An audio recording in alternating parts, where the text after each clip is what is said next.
ChatGPT Plus is free for college students through May. Here's the thing. You've got a lot to do between now and then. Studying for finals, writing papers, trying to keep your life on track, and ChatGPT can help with all of it. It can quiz you for your econ exam, make a study guide from your French notes, plan out your meals and study breaks. It can get really specific on how you like to learn. It can even help you come up with ways to stop procrastinating. So from now until summer break, take advantage of all the ways ChatGPT can make your life easier. Restrictions apply. The Other Side of Midnight. 77 WABC. Local Spotlight. Good morrow, everyone. This is The Other Side of Midnight on 77 WABC. I'm Frank Morano. Mayor Eric Adams has made headlines this week with a bold shift in his stance on immigration enforcement. He announced his willingness to work with incoming border czar Tom Homan to deport migrants accused of crimes, a significant pivot from his earlier position of waiting for convictions before considering deportation. Here's a clip of Mayor Adams yesterday. Those who are here committing crimes, robberies, shooting at police officers, raping innocent people, have been a harm to our country. I want to sit down and hear the plan on how we're going to address them. Those are the people I am talking about, and I would love to sit down with the border czar and hear his thoughts on how we're going to address those. Let me just say this. This is long overdue. For far too long, New York City has shouldered the burden of federal immigration policies that lack enforcement and coherence. Our city has seen an influx of over 200,000 migrants, many of whom are law-abiding individuals seeking a better life. But among them are those who have committed serious crimes. It's not enough to simply wait for these individuals to serve their time. If you commit a violent crime here, you forfeit your right to stay here. Period. The move from Mayor Adams signals the kind of federal municipal cooperation that has been sorely needed. If this new partnership is effective, it could mark the beginning of a new era of accountability. And if we can get Governor Kathy Hochul to join this effort, we might actually make significant progress in addressing the migrant crisis and restoring safety to our streets. The mayor's tough stance is likely to ruffle feathers among some progressives, but as he said, cancel me. Protecting New Yorkers is his top priority, and it should be for every public official. The case of Bernardo Castro Mata, the 19-year-old Venezuelan migrant accused of shooting two NYPD officers, is a tragic reminder of the stakes. This isn't about scapegoating all migrants. The vast majority are not criminals, but those who are must face consequences. Tom Homan, the incoming border czar, has already made it clear that he's prepared to take aggressive action. His plans to crack down on sanctuary cities and enhance deportation efforts will undoubtedly be controversial, but here's the truth. New Yorkers want their city back. For too long, federal, state, and city leaders have been working against each other. This is a chance for a united front. Imagine what could be achieved if Adams, Hochul, and Homan collaborate to get the 60,000 criminal illegal immigrants out of our city and ensure they don't commit future crimes here. New York City is a city of immigrants, and that's what makes it great. But it's also a city that thrives on law and order. This plan is a critical step towards restoring that balance. It's about time we see some common sense cooperation in government. Let's hope this is just the beginning. Beam me up! To be continued. Home means something different to everyone. But with Rocket Mortgage, home can mean even more. It can mean a college education, taming your high-interest debt, even a renovation. We've made it easier than ever to use your home equity. That home you worked so hard for, now it can work hard for you. Call 800-4ROCKET or visit rocket.com to find out more. Rocket Mortgage, LLC, licensed in all 50 states. NMLSconsumeraccess.org, number 3030. The Other Side of Midnight. 77 WABC. Local Spotlight.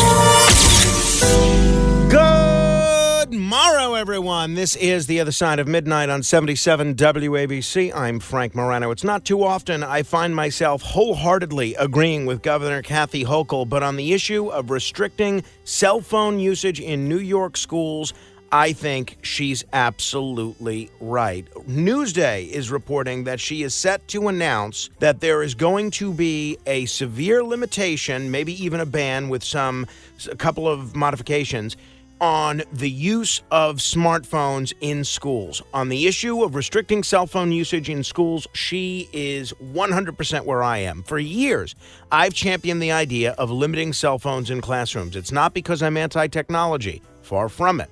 It's because I believe in creating an environment where students can focus, learn, and engage without constant distraction. Think about it. Cell phones have become miniature supercomputers capable of doing almost anything except helping a student focus on math, science, or history. In a single classroom, a phone can disrupt the teacher, distract the student using it, and derail the attention of everyone around them. Studies have shown that excessive phone use in schools directly correlates with lower academic performance. When students are glued to their screens, they're not paying attention to their teachers or engaging with their peers. Instead, they're scrolling through TikTok, snapping selfies, or messaging friends. Let's not forget the mental health implications either. Social media, often accessed through phones, is linked to anxiety, depression, and cyberbullying among teens. And yet, phones are everywhere in schools. Students are sitting in math class worried about who liked their post or who left them on read instead of worrying about the Pythagorean theorem. Governor Hochul's proposal to restrict cell phones is a step towards putting the focus back where it belongs, on education. Some schools across the country have already implemented policies requiring students to store their phones in lockers or secure pouches during the day, and the results have been overwhelmingly positive. Test scores improve. Bullying decreases. Students even start talking to one another again. Imagine that.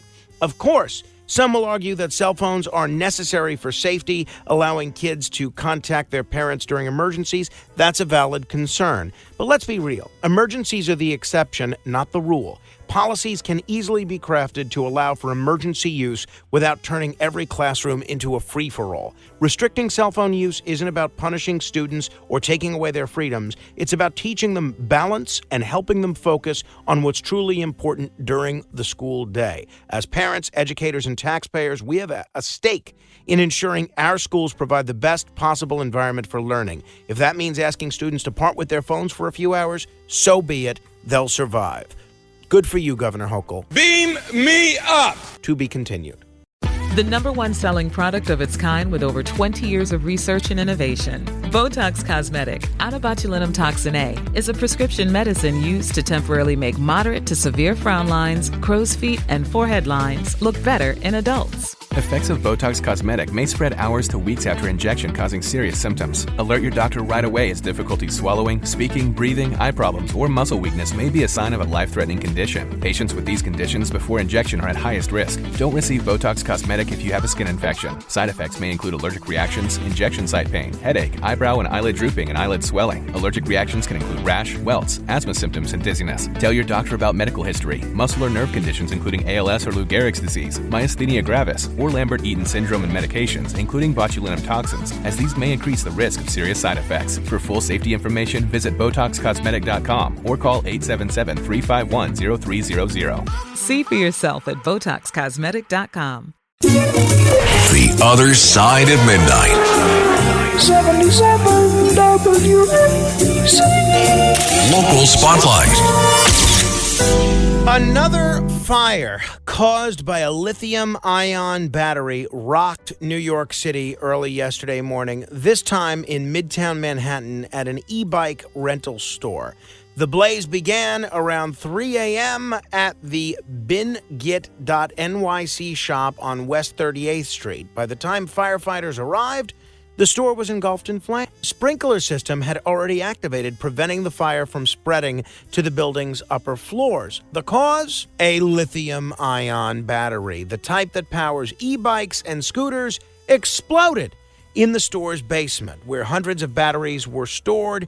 The FDNY responded with over 80 firefighters and EMS personnel, and while the fire was extinguished at 4:30 a.m., it reignited multiple times, even in the fireproof barrels designed to store damaged battery cells. One firefighter suffered a minor injury, and thankfully, no one else was hurt this time. But make no mistake, this is part of a growing and dangerous trend. Fire Commissioner Robert Tucker called these batteries ticking time bombs, and the facts back him up. Just 5 years ago, the FDNY recorded 13 fires caused by these batteries. By 2020, that number more than tripled to 44. This year alone, despite improved public education and enforcement, these batteries have already caused dozens of fires.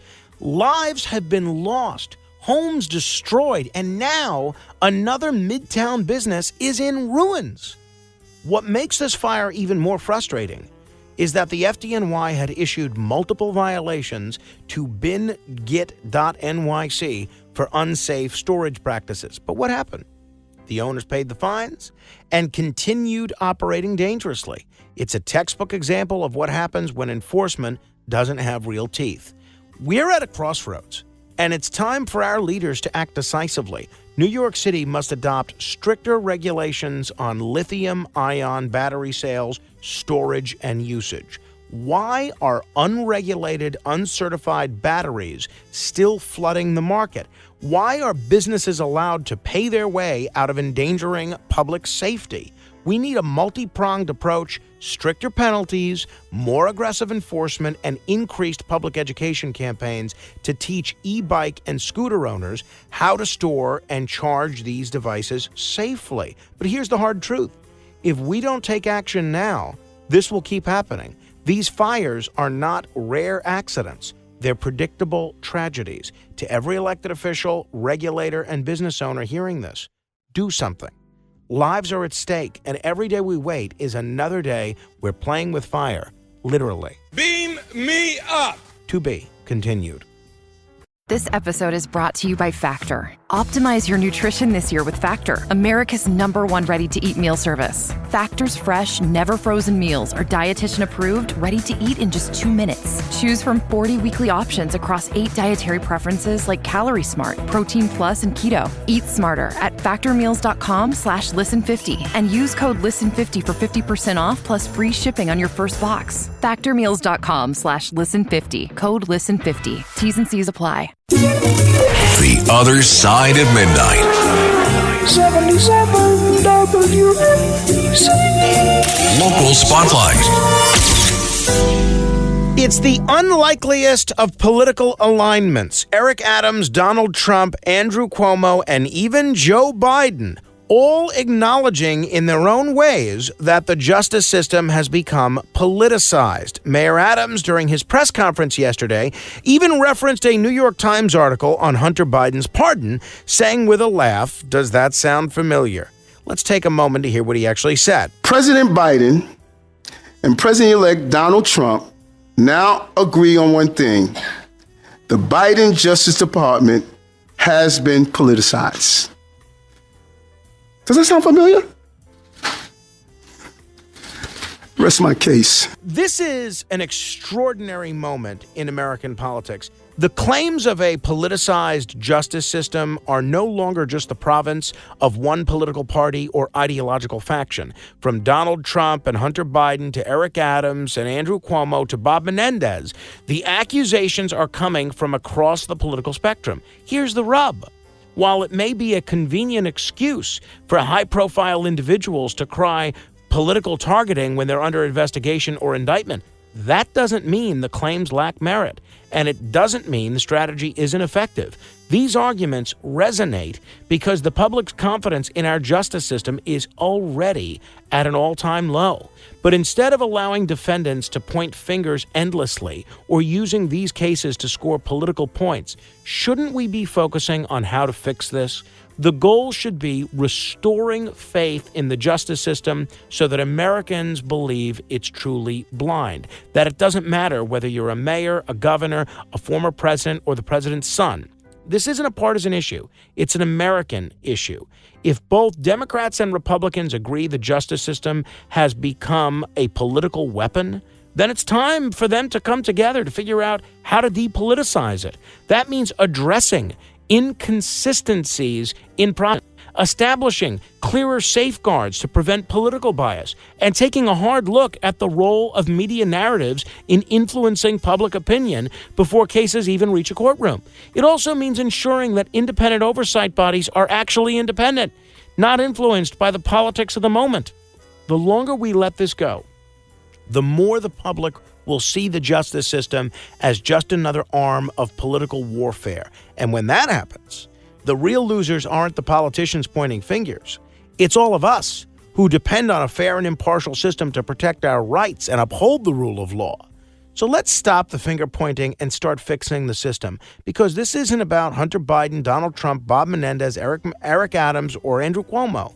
It's about making sure justice is something we can all trust again. Beam me up! To be continued.